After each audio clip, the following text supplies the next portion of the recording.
Hi, you colourful lot. So today I'm having a look at the Spectrum Noir Aqua Tints. These are available in brush form, but you can also get them in the ink jars. And no matter which form I'm using, I like to actually fill up my ink palette, as you can see in the top corner, with some of it. You'll see that you only need a tiny bit to be able to do a really large picture.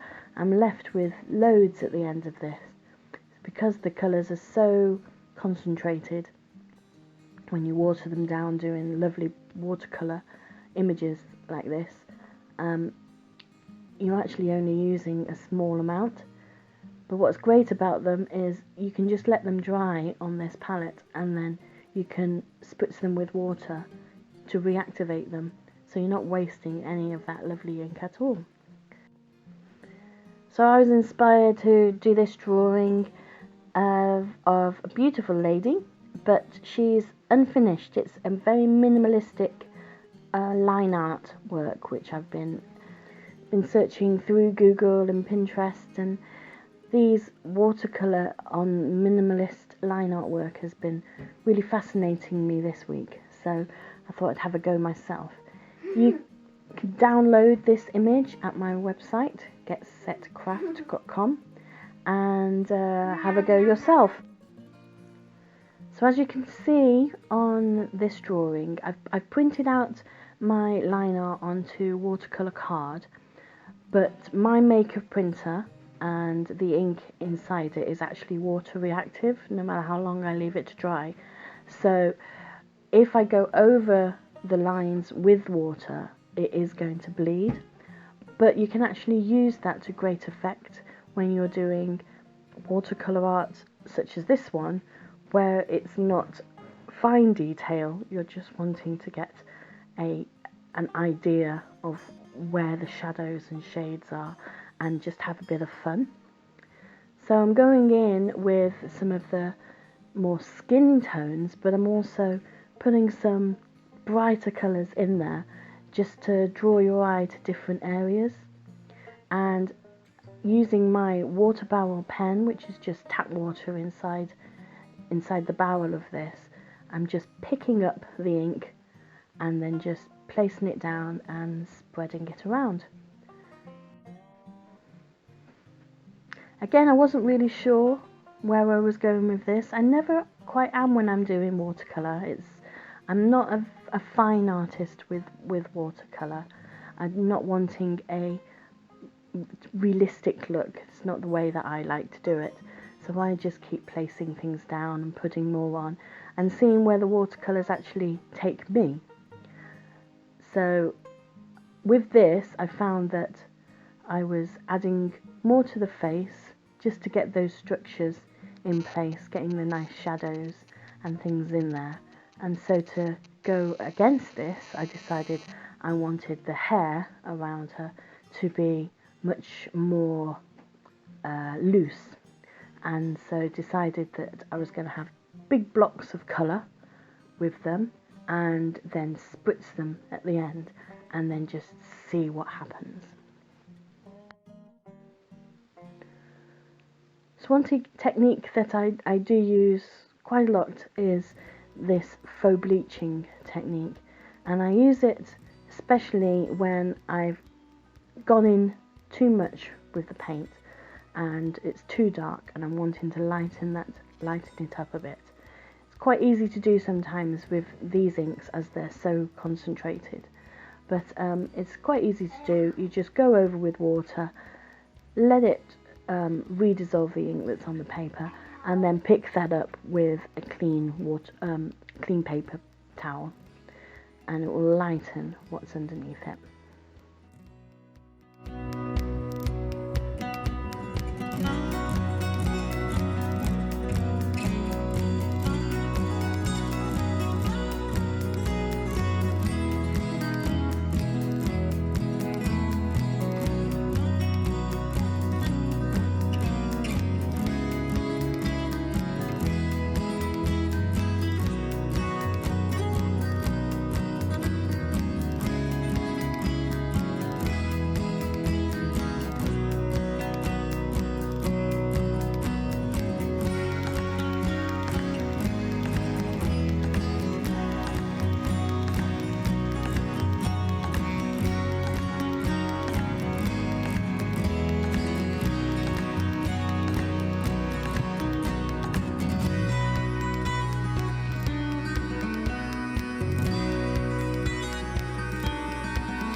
I had so many different colours that I wanted to try and play with, so I decided that her hair was going to be rainbow, and I was going to use as many of the colours as I possibly could.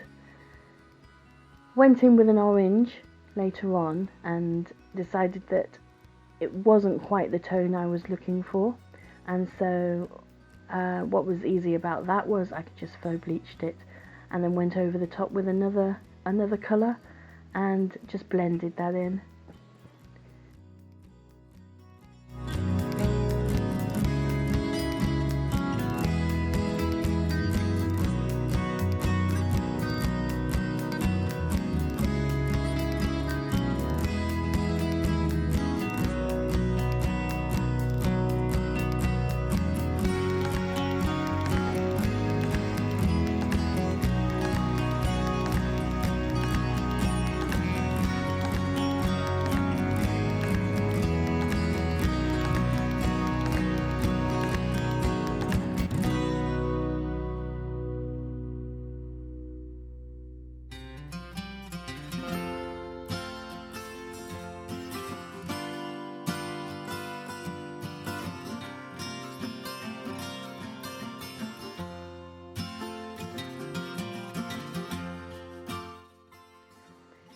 You can see here what I've done is I've used another technique where I've actually used the faux bleaching to actually pick up some colour onto a paper towel and then transferred that over to a different part of the image.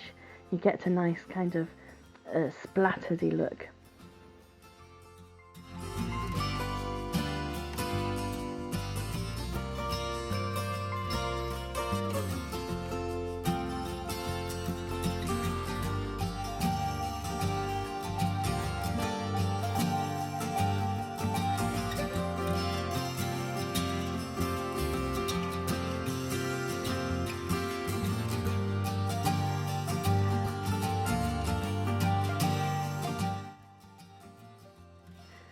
So here we go with the magical spritz.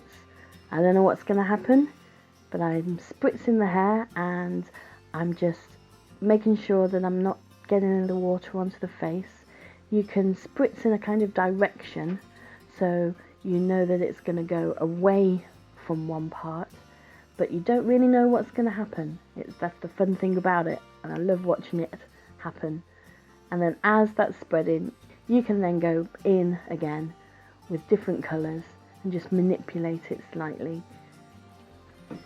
The important thing here is to let it dry on its own naturally. That's where you will get the nice spread and an even spread of the watercolour inks, something that is more natural rather than if you went in with a heat tool. That's just going to blow the ink in different directions. So when it's completely dry, I then can go in with my white Posca pens and get some highlights. Just put some highlights on her lips and whitened the whites of her eyes a little bit more. And then what I've done is I've just gone back in with a pencil crayon and put a bit more detail into those lips to suggest the curve and the lines that are there, because that's where I wanted a part of the focus to be. So there we go. Didn't know where it was going. Quite pleased with what happened. If you've enjoyed it and want to support me, please subscribe to my channel and go visit my website.